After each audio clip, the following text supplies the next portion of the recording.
અમદાવાદના ચંડોળા તળાવમાં ગેરકાયદેસર બાંધકામો સાથે અમદાવાદ મ્યુનિસિપલ કોર્પોરેશન અને અમદાવાદ પોલીસ દ્વારા ઐતિહાસિક કાર્યવાહી કરવામાં આવી છે। અંદાજિત 1500થી વધારે પાકા મકાનો અને ઝૂંપડા તોડી નાખવામાં આવ્યા છે।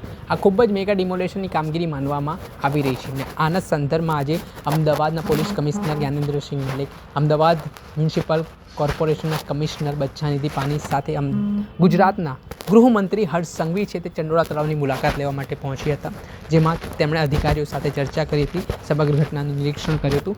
જે રીતે તંત્ર દ્વારા ડિમોલેશનની કામગીરી હાથ ધરવામાં આવી હતી, વિધાનસભામાં પણ ચંડોળા તળાવમાં ગેરકાયદેસર બાંધકામનો મુદ્દો ઉઠ્યો હતો અને તેના ઘેરા પડઘા ત્યારબાદ પડ્યા હતા, જેમાં એકાએક તંત્ર દ્વારા ચંડોળામાં જે ગેરકાયદેસર બાંધકામો છે તે દૂર કરવાની કાર્યવાહી હાથ ધરી હતી અને સાથે જ બાંગ્લાદેશીઓનો પણ મુદ્દો ઉઠ્યો હતો। તે તમામ બાબતોને લઈને ગૃહ રાજ્યમંત્રી હર્ષ સંઘવીનું મોટું નિવેદન સામે આવ્યું છે। તેમણે અમદાવાદના ચંડોળા તળાવ પર શું નિવેદન આપ્યું છે અને શું પ્રહાર કર્યા છે તે સાંભળીએ। સર્વપ્રથમ પ્રાથમિકતા અમારી એ છે કે જે કોઈ લોકો ગેરકાનૂની રીતે અહીંયા નિવાસ કરી રહ્યા છે અને આપ સૌ લોકો જે લોકો અમદાવાદમાં વર્ષોથી રિપોર્ટિંગ કરો છો તેમને સૌને અંદાજો હશે, છેલ્લા 6 મહિનામાં આપણે અહીંયાથી અનેક ડ્રગ્સ કાર્ટલ, દેહ વેપારના, અનેક નાની નાની મુસ્લિમ દીકરીઓને શિકાર બનાવનાર લોકો, જે એનો ખૂબ મોટો કબજો હતો, એના સિવાય ચોરી, એના સિવાયના બીજા અનેક ગુનાઓ જોડે જોડાયેલા લોકો અહીંયા ગેરકાનૂની રીતે નિવાસ કરતા હતા। ખૂબ મોટા પાયે આ થોડા દિવસ અગાઉ બી અહીંયાથી બાંગ્લાદેશીઓ મળ્યા છે। 5 મહિના પહેલા બી ખૂબ મોટા પાયે બાંગ્લાદેશીઓને અહીંયાથી પકડવામાં આવેલા હતા। એમાંથી મોટા ભાગના લોકોને ડિપોર્ટ કરવામાં અમદાવાદ પોલીસને સફળતા પ્રાપ્ત થઈ છે।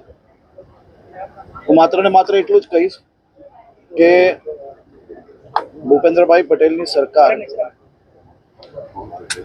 એ સંપૂર્ણપણે ન્યાયિક રીતે અને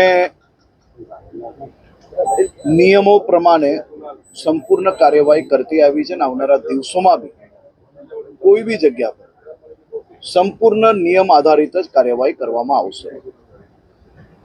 વર્ષોથી અનેક કારણોસર, અનેક સ્ટેના કારણે આ સૌ લોકોને અહીંયા કબજો કરવાનો અવસર પ્રાપ્ત થયો, પરંતુ કાયદાકીય લડાઈઓ લડીને રાજ્ય સરકારે બધા જ સ્ટે વેકેન્ટ કરીને કાલે ચંડોળા તળાવની આસપાસનું ખૂબ મોટું એન્ક્રોચમેન્ટ ક્લિયર કરવામાં સફળતા પ્રાપ્ત થઈ છે।